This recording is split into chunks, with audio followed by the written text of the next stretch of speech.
Ladies and gentlemen, what is going on, man? It is your boy David from Top Bunk Sports, and I am here with another episode of Knicks on Top. And man, a lot of good things to talk about today. I don't want to talk about that until after the post-game video for the game against the Toronto Raptors tonight. We do head to Toronto. I am recording this video on January 28th after yesterday's game against the Sacramento Kings. The New York Knicks pick up a 103-87 win over the Sacramento Kings. Not the greatest win, to say the least. There's a lot to get into in terms of why I feel that way. For those of you that saw my live, not my live, excuse me, Eddie Presti's live, and shout out to my guy Eddie on Garden City Media, where I gave my opinion on, and we all did. Shout out to my guy Ant, Nick's Jedi from Nick's Twitter. We all three of us were in there, and we basically spoke about our disappointment in this game. I mean, Ant kind of had a little bit of a better positive outlook on the game because he did say that, a win is a win, right? At the same time, when you look at where the Sacramento Kings are, right? I mean, first of all, they're dead last in the Western Conference, right? They got a horrible road record. And, to say the least, they're 12-38. They punched you in the mouth last week or a couple weeks ago. When you played the Sacramento Kings over in Sacramento.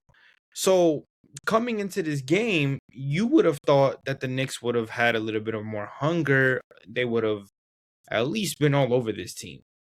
And in the first quarter, you kind of figured, okay, they were down a couple times, a couple possessions or whatever. That's how this team always starts. They're always in the first quarter where they find themselves down a lot, right? But no matter what they did, right? No matter how they started off, they always found themselves in a problem. And what I mean by that is whether it's our defensive possessions or the way we take care of the basketball or just the way we play basketball offensively, it's never consistent. It is never consistent. And I think the problem with that has to be the schemes that are putting out there by Mike Brown. Now, I've been on record many times, and I have said that I don't blame Mike Brown at all, right? He's put in a position where, you got to take a team that last year was led by a different coach who everybody kind of saw in a way. I wouldn't say everybody because Mikal Bridges obviously had some sort of, disagreement with Tibbs or just didn't like Tibbs. But for the most part, everybody that was there last year found a niche, found their way with Tom Thibodeau as their head coach. So now Mike Brown comes into this new team, this new system. He doesn't know how everybody's going to play consistently. He's still trying to figure things out. And of course, everybody's like, well, it's already January. We're 4 months away from the playoffs. Like he has to figure something out. 100%. But at the same time, he can only do so much. Your two best players on the team are not gelling. That's an issue, and that's just what it seems right now. And again, I spoke about this in my last video, where I said that Karl-Anthony Towns might be the reason why this thing isn't working out, and that might just be 100% fact. There's a lot of conversation of, Karl-Anthony Towns just not buying into the system, or just maybe everybody not buying into Karl-Anthony Towns. And I think it's up for grabs as to what it could possibly be. And what I mean by not everybody buying into Karl-Anthony Towns, everybody's kind of done with his dramatic antics. The guy really is inconsistent. He claims to be one of the best. He claims to be the best big man the best shooting big man in the league. But as of right now, he's barely shooting the ball. It felt good to kind of see him hit two threes back to back and then kind of get hyped in that fourth quarter. We had like 5 minutes left in that fourth quarter when he did that. It felt good to see that because we haven't seen much of Karl-Anthony Towns in terms of shooting the ball like we did last year. Last year was a whole different Karl-Anthony Towns, right? And I've said that, many times that, Karl-Anthony Towns playing for Tom Thibodeau, that could have been a factor. That could have been a big factor. That's because Karl-Anthony Towns has grown up in a way, right? Under Tom Thibodeau. When he got drafted to the Minnesota Timberwolves in 2015, Tom Thibodeau was their head coach. You know what I'm saying? Like he's kind of seen Karl-Anthony Towns grow, so he knows Karl-Anthony Towns' game. So when you're looking at that, and there's things are not falling under Mike Brown, you're kind of wondering to yourself, like, dude, what do we have to do? And you look at this game, and it's just, in a game where the Knicks could have really went out there and said, yo, we got to dominate this team. Okay, what we did against Brooklyn is nothing compared to what we should be doing against this team, because not only do they suck, but they gave us a reality check when we went over there and they beat us. They let Precious Achiuwa have his moment. Precious Achiuwa definitely circled that game and said, yo, they didn't want to bring me back. All right, cool. I'm going to show him. And he did. He liked the beam on us. So you would have thought that this game was,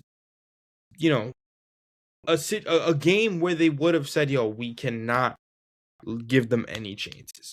We cannot. And I'll show you right here where I believe things started to go well, where I said, okay, even though Sacramento was kind of playing at our pace right now to start the game, we're fine. And you look at it right here, right? I put Oh,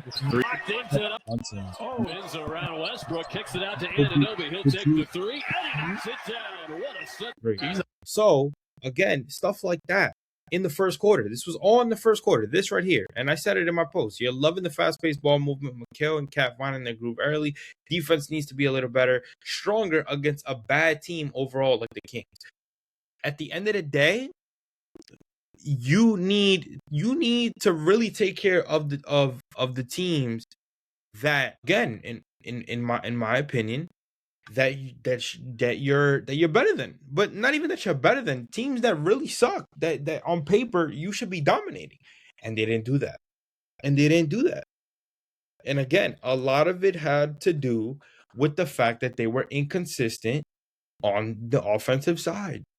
Because here's my thing, and again, and I'm saying this now, so if you guys go look back at the post-game live that I did with Eddie, I really wasn't talking about the offense like that, because I was talking, even though I agreed with him, because he was more like, yo, I blame it on the offense, I was more talking about the defense, because like I keep saying, at the end of the day, offensively, they could do whatever they want. Offensively, no matter what it is, they get beat off the dribble, they're late to their closeouts. They really do, like, this Knicks team really does suck defensively. They really do. And I think that if I'm not mistaken, I think that's the risk that they were willing to take on signing Mike Brown. And it's very unfortunate. It really is. I'm being very, very honest, because you saw the mentality defensively, how this team was last year under Tom Thibodeau. And I hate to say, because I'm a guy that was like, yo, I think they're done with Tibbs.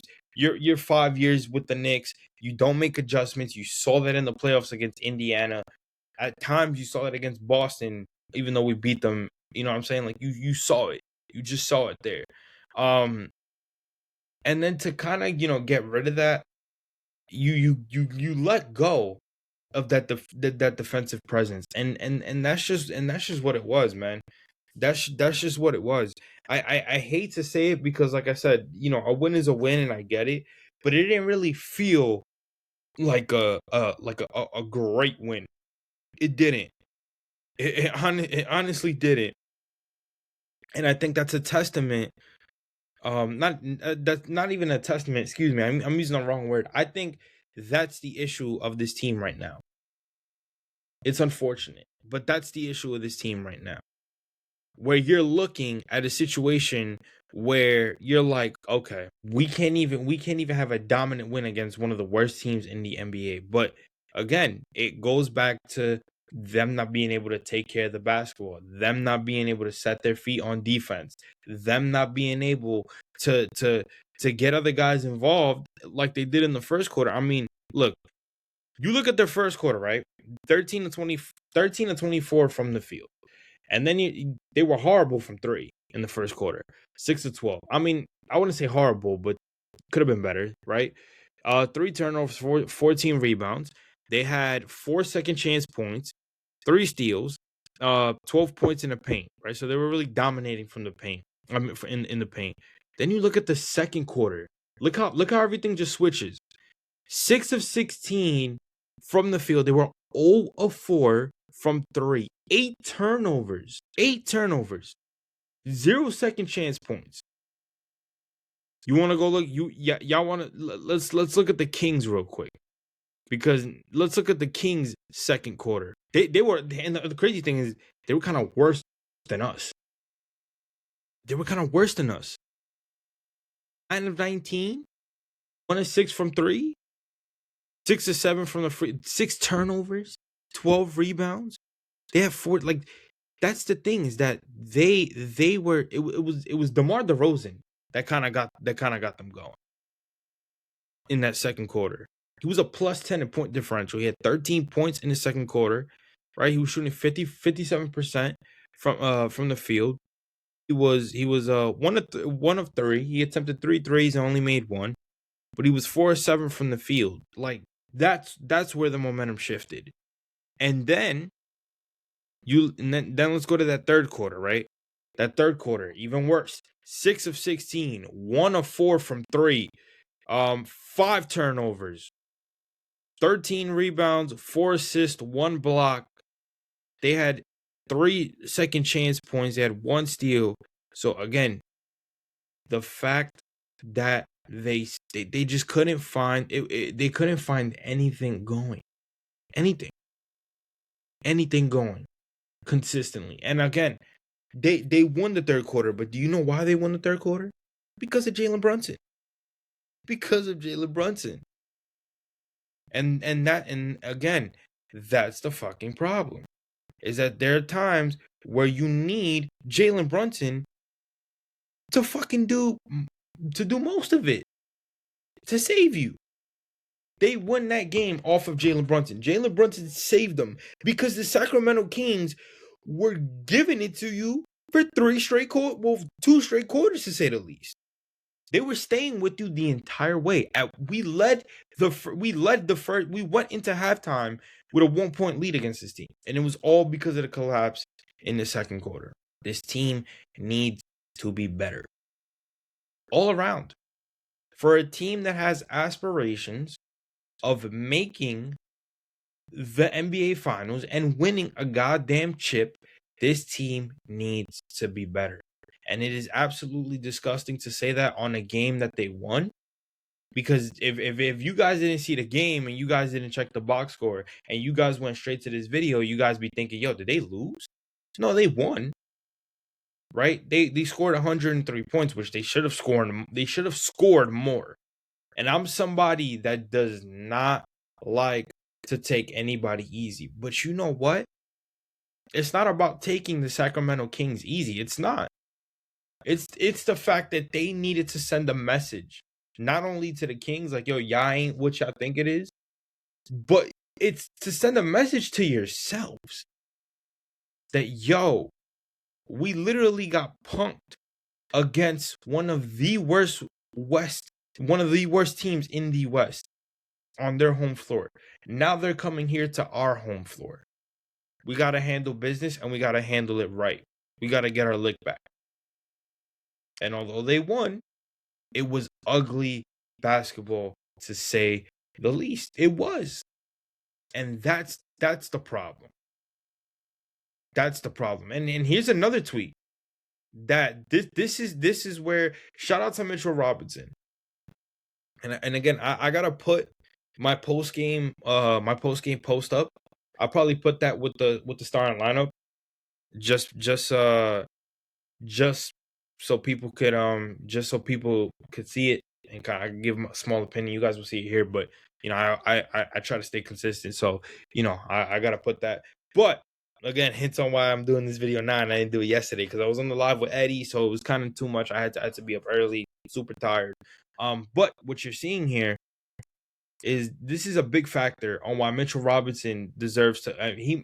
We'll see if the Knicks pay him, but this is why Mitchell Robinson is such a key factor for this team right now, and why he shouldn't even be touched in terms of trades. And that's crazy to say because 2-3 years ago, Knicks fans wanted him traded. That Mitch wasn't that guy. That Mitchell Robinson can't really do nothing because he's always hurt. Look at his tweet that I put, right? You're starting to see the difference when Mitch isn't on the floor. Mitch sits, all of a sudden the Knicks look slow, defensive pace is gone. Mitch comes in, energy is back up. And it's 100% fact. It is 100% fact. And that's sad to say, man. That is sad to say because, again, it's coming from a guy that it literally it shouldn't just be him. It really shouldn't just be him. And again, that's the problem. That's the problem. Like, look at this. Look at this right here, right? And shout out to Nota Burner 123. Look at this right here. Look at Mitch staying in front of his defender. Steal there for Mitchell Robinson. Look at that. Josh Hart, nice play. He's so lucky to have. But again, players feed off of that, right? Players feed off of the fact that look at what Mitch is doing right now, bro. Staying in front of his defender. Sabonis is a good facilitator, right? But he's nothing compared to Mitchell Robinson. So Mitch being able to not let Sabonis do anything in the post, grabs a steal from Sabonis, and then passes it to Cat. Cat makes the extra pass, and boom. Josh Hart is cutting to the basket, gets a nice pass for an easy basket. But players feed off of that. Now, the reason why I'm kind of making a complaint about it is because I'm saying when Mitchell Robinson isn't on the floor, right? Well, maybe when Cat is on the floor and Mitch is not on the floor, can we get that same energy? Can we get somebody else to keep that energy? Can Karl Anthony Towns be that guy? And again, I know people are gonna be like, well, listen, at the end of the day, Cat is what he is. You can't change him, right? He's not gonna make no adjustments. He should have made those adjustments after the first year in the league, right? But he's not gonna make those adjustments. Okay, I get that. But the little things that you can do to give that type of energy, that's a win for me. That's a win.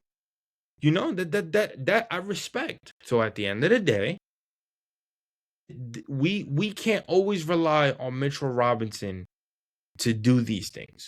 We cannot because at the end of the day, look at what it was what was announced today for tonight's game. Mitchell Robinson's not playing. Right? They have a regimen for him that's working. Right? He's healthier now. They're putting him on a minutes restriction. Right? He's on a game restriction where he might play 1 to 2 games.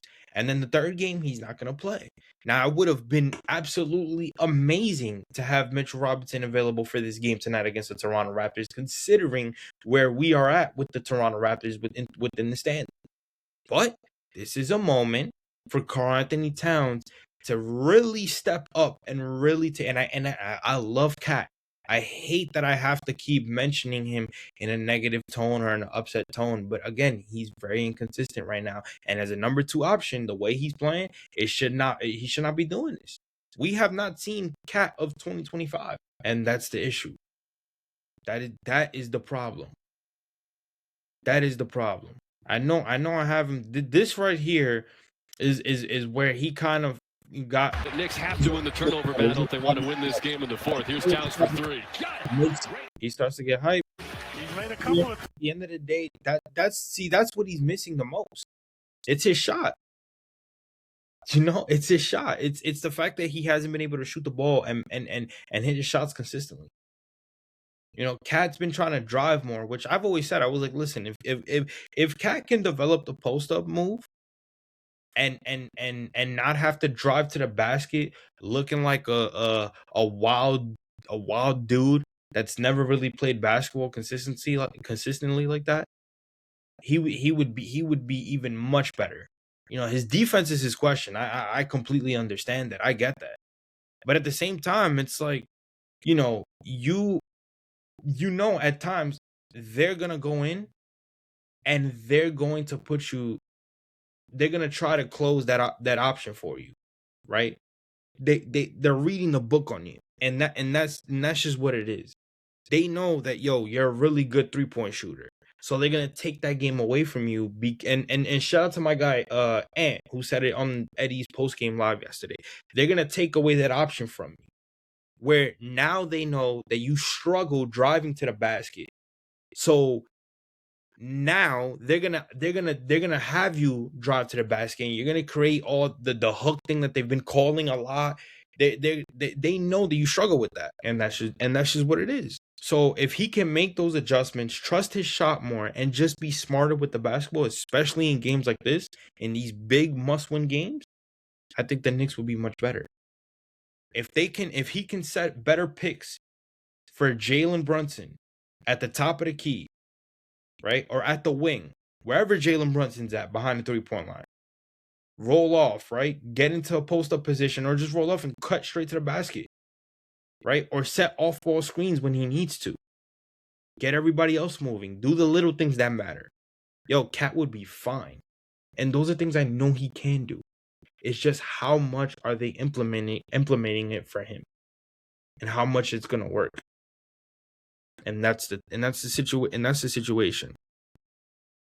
That's the situation at the end of the day when it comes to him, or when it comes to the chemistry between him and Brunson at the end of the day. So we'll see. We will see, man. I'm excited. I'm excited to see how this is gonna play out. I really am. Honestly, I really am. I want to see. I want to see how this game motivates them. I want to see how this game plays out for them. Only because, like I said, this now you're in a situation where you're playing a much better team. They're right behind you in the standings. You're in third place right now. They're fourth. Like they're trying to get you, and this could be one of those trap games, right? Because you've already taken 2 from Toronto. You took one in Toronto, and then you took one here, which was which was it's one of the cup games, right, to get to the championship. So they beat them, and I think they beat them by 20. So this could be a trap game, especially because you're in Toronto. You're not here in MSG. So we'll see how that plays out. You'll definitely see how that plays out. But I want to look at the box score real quick. Just show you guys real quick, so you guys see it right here. Again, DeMar DeRozan, and this is what Claude was kind of talking about in terms of like making adjustments. DeMar DeRozan was hitting anything, and you heard Clyde kind of say, like, why aren't they doubling him? And he just kept saying that over and over again. You know what I'm saying? So it's kind of like, when are those adjustments going to happen? Unless the game plan was, DeMar DeRozan's going to go off. It's everybody else that we got to worry about. Let him go off. They ain't going to do shit. So who knows? Who knows if that's what it is? But it was very strange to see. But going back to the box score, you see it right there. Not the best looking. 15 points for OG Anunoby. He's 5 of 7. He was 3 of 4 from 3, but a career high 7 turnovers. And that's the issue with OG Anunoby. OG Anunoby's very inconsistent. One game, he's scoring like hell, right? Driving to the basket, shooting the 3 with confidence, not really turning the ball over. And then he just gets to a situation where, like, he can't really break down his defenders that well. So what does he do? He turns the ball over when he's trying to do that. And he made a lot of stupid turnovers. It was an ugly scene for OG Anunoby. A really ugly scene for OG Anunoby yesterday. Karl-Anthony Towns, 17 points. He was 5 of 15. Could be a little bit better. He was 3 of 8 from 3. So this is what I like, right? Again, you don't like the fact that he was shooting 5 of 15 from the field, but at the 3 of 8, and I know he only made 3, right? But the fact that he attempted 8 3-pointers and made 3 of them, trust your shooting more. Just trust it. And I go back to what I said earlier. For a guy that claims that he is the best shooting big man in the league, trust it, because you can make it. Just trust it, bro. Just don't be yanking it from half court. Don't be doing that. Make smart decisions when you're trying to shoot the basketball. And that's just 100% fact, man. And you want that for Cat, because he has the ability to do it. He's very inconsistent. Josh Hart, 7 points, 2 of 6 from the field, 0 of 2 from 3. Josh could have been a little bit better, but 9 rebounds. He's always a monster on the board, and that's what you love from Josh. If he's not going to give you no scoring, you want him to be effective when it comes to getting those big rebounds and being effective with assists. Only 4 assists, but he could get more than that because Josh is a really good facilitator. Mikal Bridges, solid game to say the least. 18 points, 8 of 13 from the field. 2 of 3 from 3. Matter of fact, he was plus 14 last night. So a really solid game from Mikal Bridges. I really can't hate on Mikal Bridges in yesterday's game. Really found his momentum, really found his groove. You like to see him kind of score the ball a little bit more consistent, but when he was getting the ball yesterday, he was aggressive in terms of just shooting the basketball, not really second guessing anything.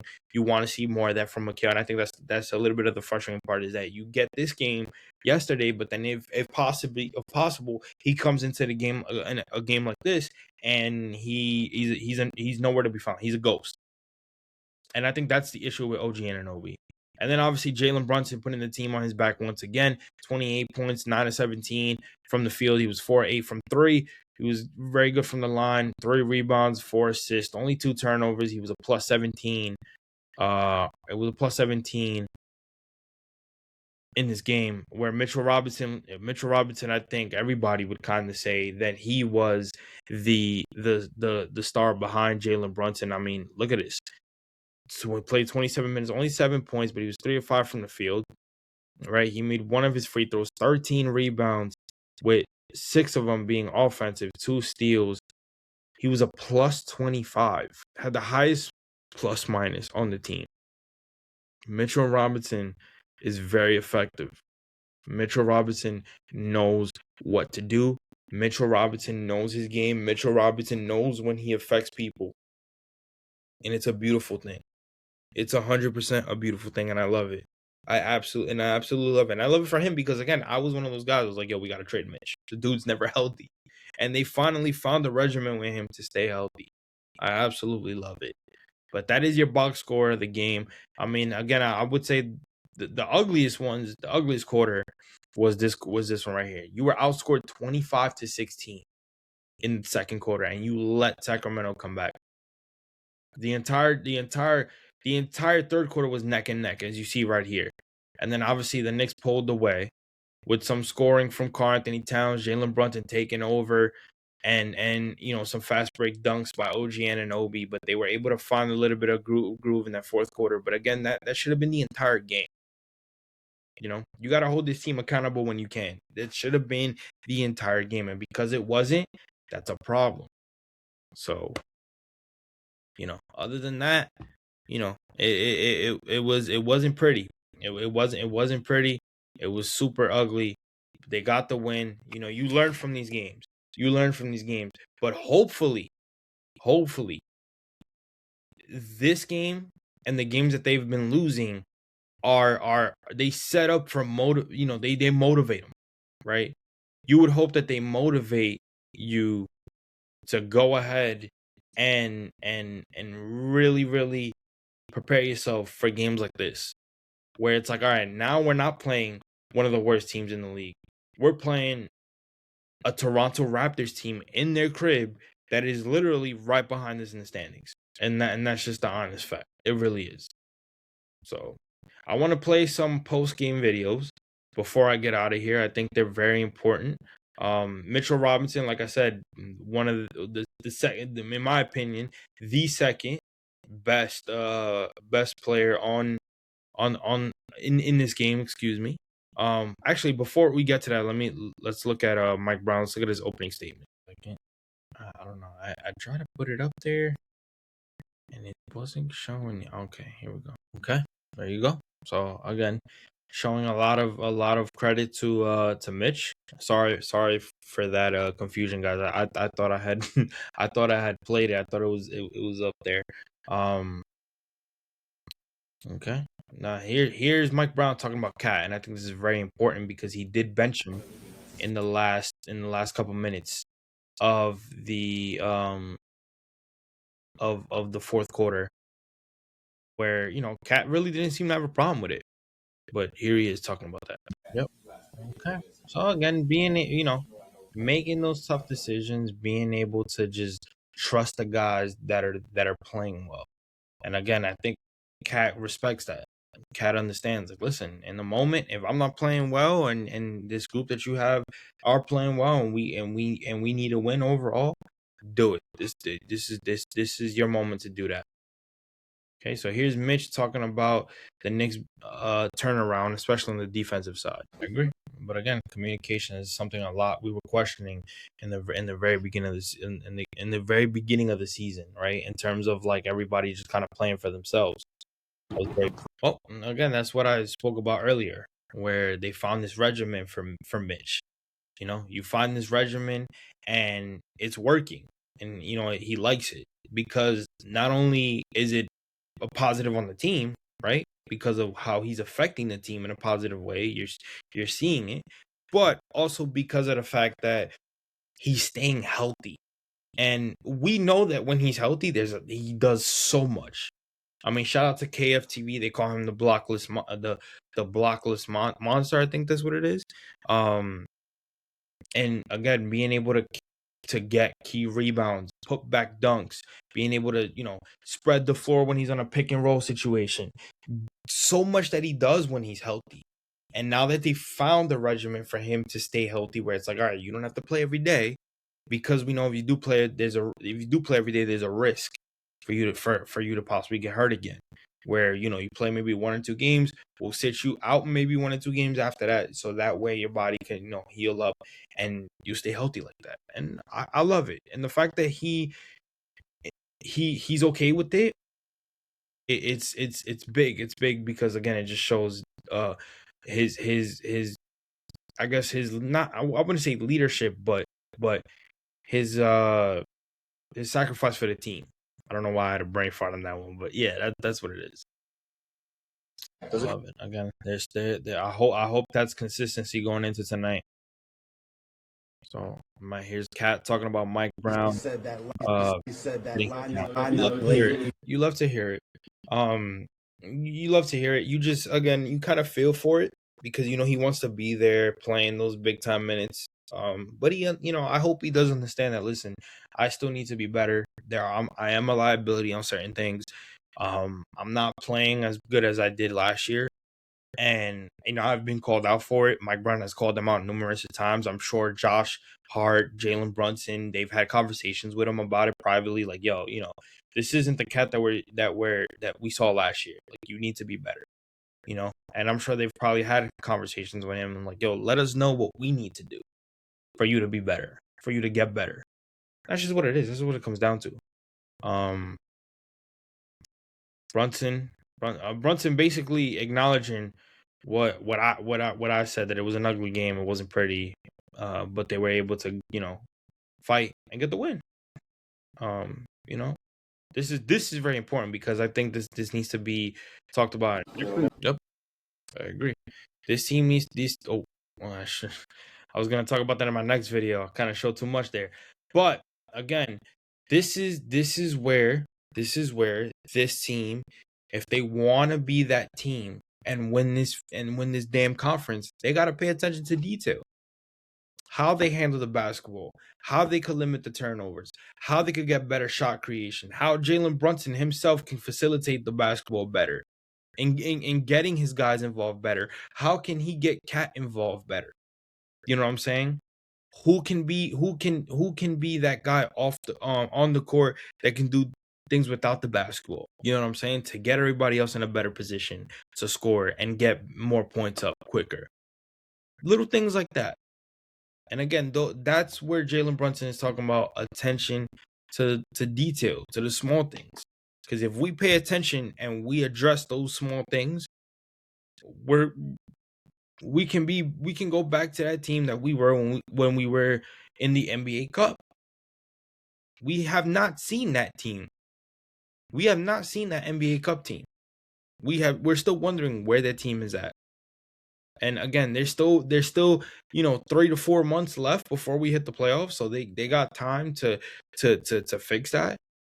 But you want to make sure that if they're gonna gel and this is gonna go right, and we're gonna win games and make that aggressive push for the playoffs again, that we do it now. And that's just what it comes down to. But ladies and gentlemen, this is another Knicks post-game video from Knicks on Top. The New York Knicks, once again, like I said, take a 103-87 win over the Sacramento Kings. It wasn't ugly, but they were able to scrap out a win that was much needed. Tonight, like I said, I'm recording this video on the day of a back-to-back. Tonight, they are in Toronto to play the 4th seed Toronto Raptors. As of right now, Mitchell Robinson and Deuce McBride are not playing, and it was just announced an hour ago that Jalen Brunson has been questionable with an illness. So we might be missing 3 guys, to where it's gonna look more and more like this team is gonna have to fight with the with the Tyler Kolek starting. You're gonna need a big game from Cat, McHale. Like it's gonna be a tough one if those 3 guys are out.